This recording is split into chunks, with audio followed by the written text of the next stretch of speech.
A'udzubillahi minasyaitonirrajim. Bismillahirrahmanirrahim. Assalamualaikum warahmatullahi wabarakatuh. Alhamdulillahirabbil alamin. Asyhadu an la ilaha illallah wahdahu la syarikalah wa asyhadu anna Muhammadan 'abduhu wa rasuluh. Allahumma shalli ala sayyidina Muhammad wa ala ali sayyidina Muhammad. Assalamualaikum ya Rasulullah. Buka buku cetak halaman 70 tentang idhofah. Kemudian di situ ada tulisan Anwa'un Nadhafati. Ini beberapa contoh dari idhofah yang hari ini akan kita pelajari.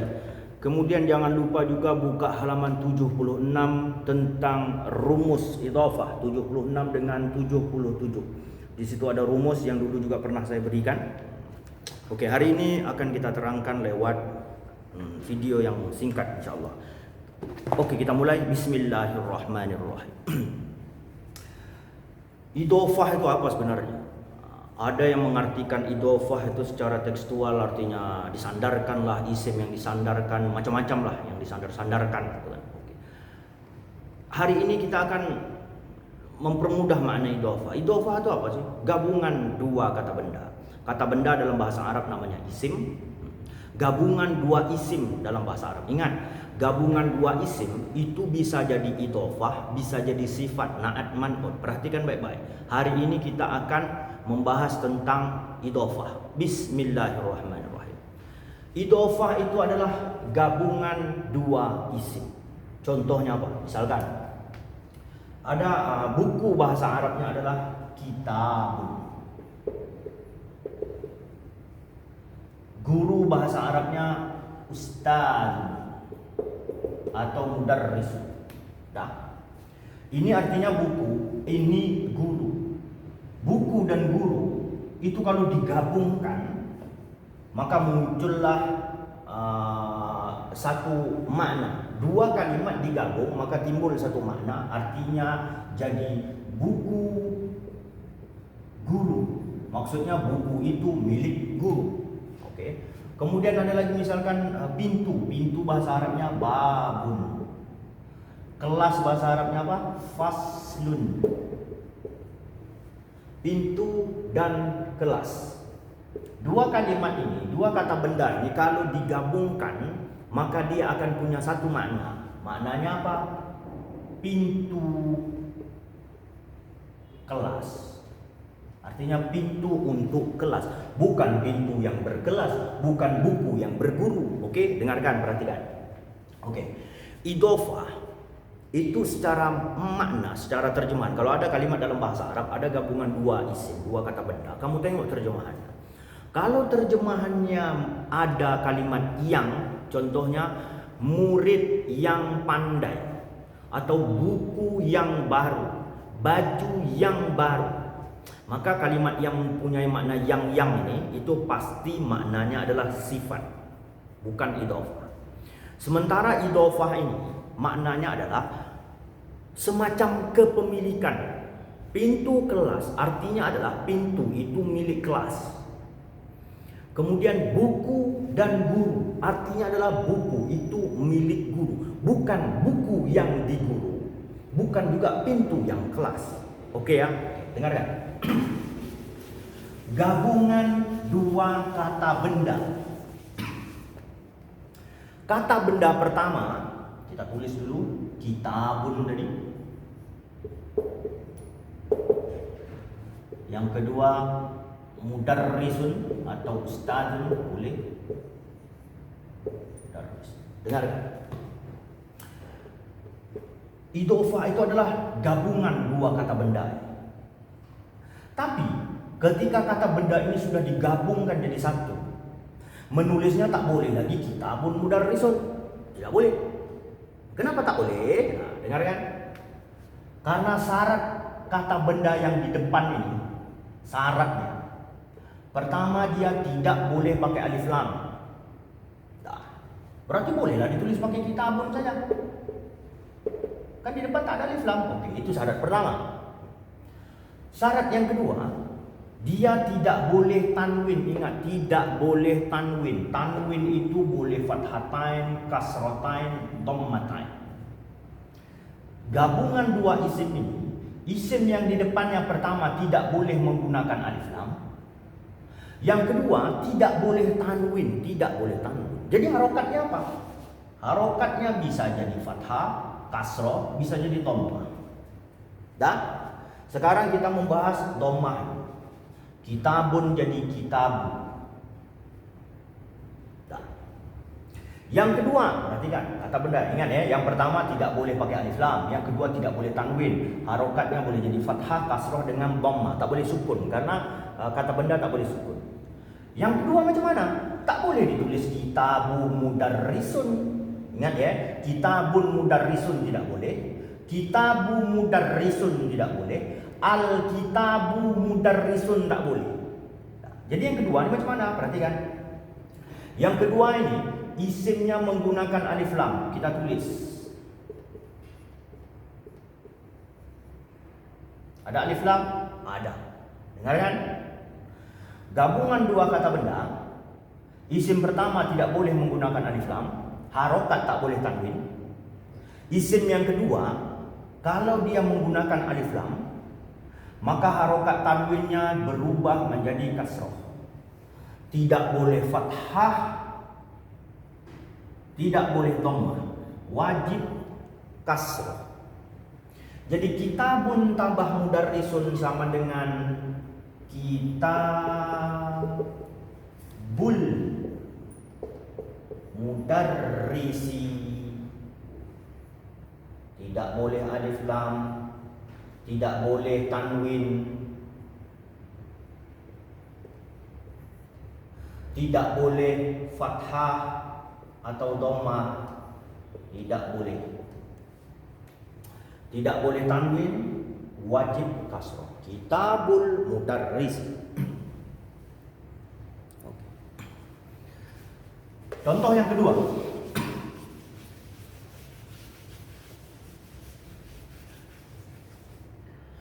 Jendela bahasa Arabnya nafidatun.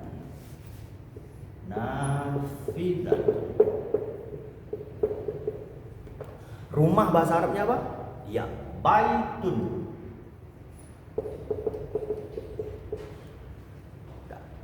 Ini artinya jendela, ini rumah. Jendela dengan rumah kalau digabungkan memiliki satu makna. Apa itu? Jendela rumah, artinya jendela itu milik rumah. Bahasa Arabnya tidak boleh ditulis dengan nafidatun baitun, tidak boleh. Atau ditulis an-nafidatu baitun, tidak boleh. Atau ditulis nafidatun baitun, no, tidak boleh. Kenapa tak boleh? Karena idhofah. Kata benda pertama tidak boleh menggunakan alif lam. Kemudian harokatnya tidak boleh tanwin. Boleh fathah, kasrah dan dhammah. Kita ambil dulu dhammah. Nafidatu. Isim yang kedua, dia boleh menggunakan alif lam, boleh. Tidak, hari ini kita membahas menggunakan alif lam. Isim yang kedua menggunakan alif lam. Ada alif lam. Harokatnya tidak boleh tanwin, tidak boleh tanwin, wajib kasroh. Tidak boleh fathah, tidak boleh dhammah. Oke, dengarkan. Nafidatun ini satu atau dua? Ingat, pasti satu. Apa tanda kalau dia satu? Nah, ingat, kamu harus mengingat lagi mufrad, musanna dengan jama'. Kalau tak ingat itu susah belajar ini. Dah, dengarkan. Tidak boleh pakai alif lam, tidak boleh pakai tanwin. Menggunakan alif lam, harokatnya wajib kasrah. Selanjutnya,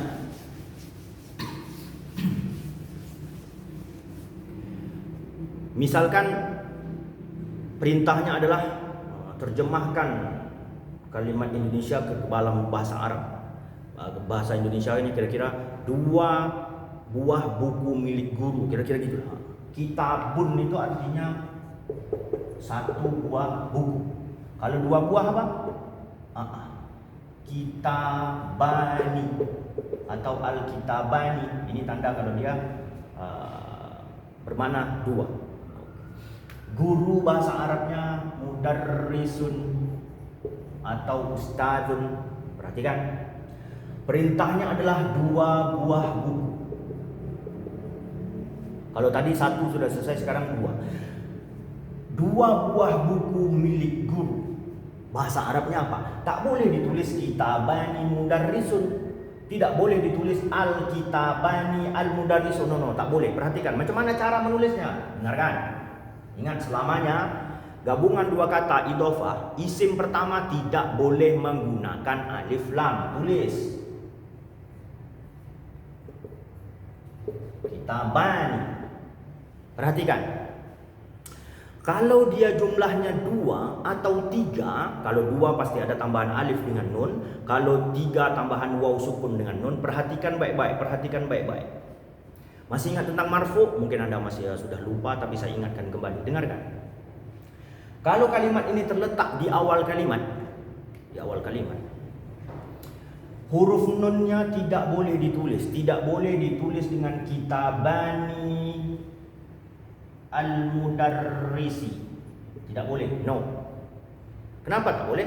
Karena isim yang pertama mudhaf, kalau jumlahnya 2, selain tidak boleh menggunakan alif lam di belakang, di depan, huruf nunnya wajib dibuang. Dah. Jadi bunyinya adalah kitabal mudarrisi. Kalau yang di belakangnya sama, ini yang di depan saja. Kalau pertama kitabul mudarrisi, satu buah buku guru. Kalau dua buah buku milik guru, macam mana? Dua buah buku itu kitabani, karena dia jadi mudhaf di depan ini, isim yang di depan, maka nunnya wajib dibuang. Kitabal mudarrisi. Sementara yang di belakangnya wajib menggunakan alif lam, harokatnya kasroh. Oke? Kita cari contoh yang lain.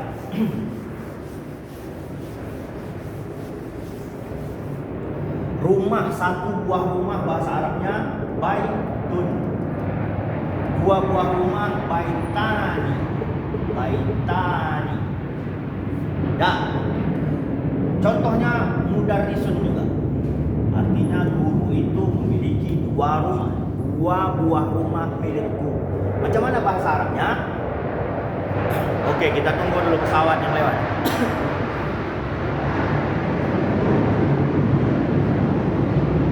Nah, dia tidak boleh ditulis baitanil mudarrisi, tidak boleh. Tidak juga boleh ditulis dengan al baitani al mudarrisi. No, tidak boleh. Kenapa tidak boleh? Karena isim yang di depan tidak boleh menggunakan alif lam. Dah. Yang kedua, kalau jumlahnya musanna, maka dia tak boleh menggunakan nun ini. Tidak boleh menggunakan nun ini, tak boleh menggunakan nun ini. Jadi nunnya diapakan? Dibuang. Nunnya dibuang. Baitani jadi baital mudarrisi. Tetap menggunakan alif lam, tetap pakai kasroh, nunnya yang dibuang. Paham ya? Paham ya? Oke. Ini kalau dia dua, ini satu, ini dua. Kalau yang tiga macam mana? Contohnya 3 orang muslim, itu bahasa Arabnya apa? Muslimuna atau al-muslimuna. Kemudian Indonesia.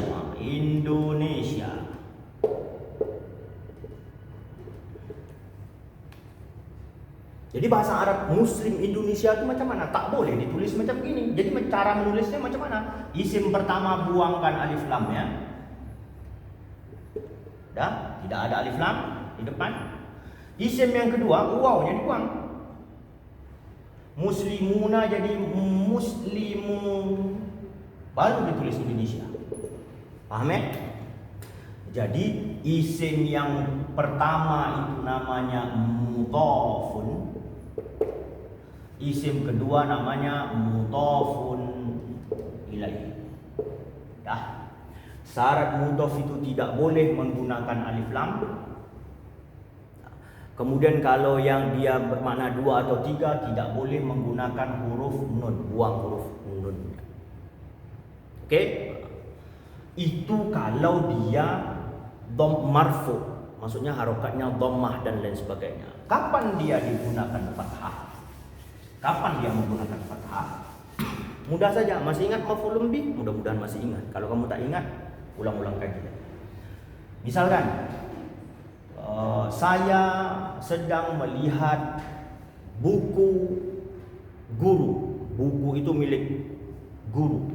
Tadi buku guru apa tadi? Kitabun dengan mudarrisun sama dengan kitabul mudarrisi, gitu kan? Tidak boleh menggunakan alif lam. Bul mudarrisi. Sekarang ini dhammah. Dhammah itu kalau dia terletak di awal kalimat. Sekarang kapan dia fathah? Kalau dia jadi maf'ul bih. Saya sedang melihat. Ana anzuru. Nah, buku Pak Guru. Kitabal mudarrisi. Yang di belakangnya selamanya macam ini dah. Alif lam kasrah. Alif lam kasrah.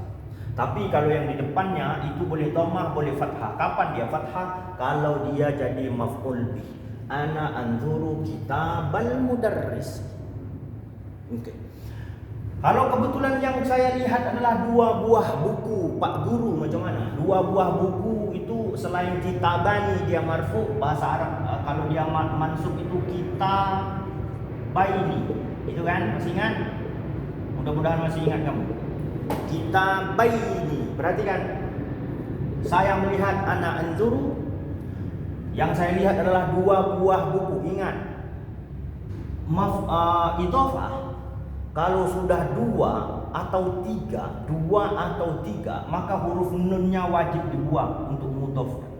Buang huruf nunnya. Dah.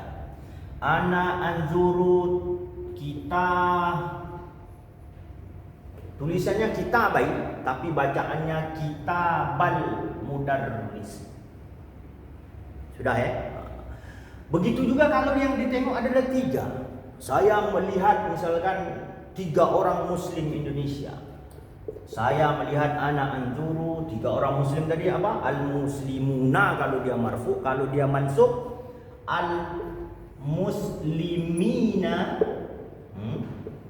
Indonesia. Tengok, perhatikan baik-baik.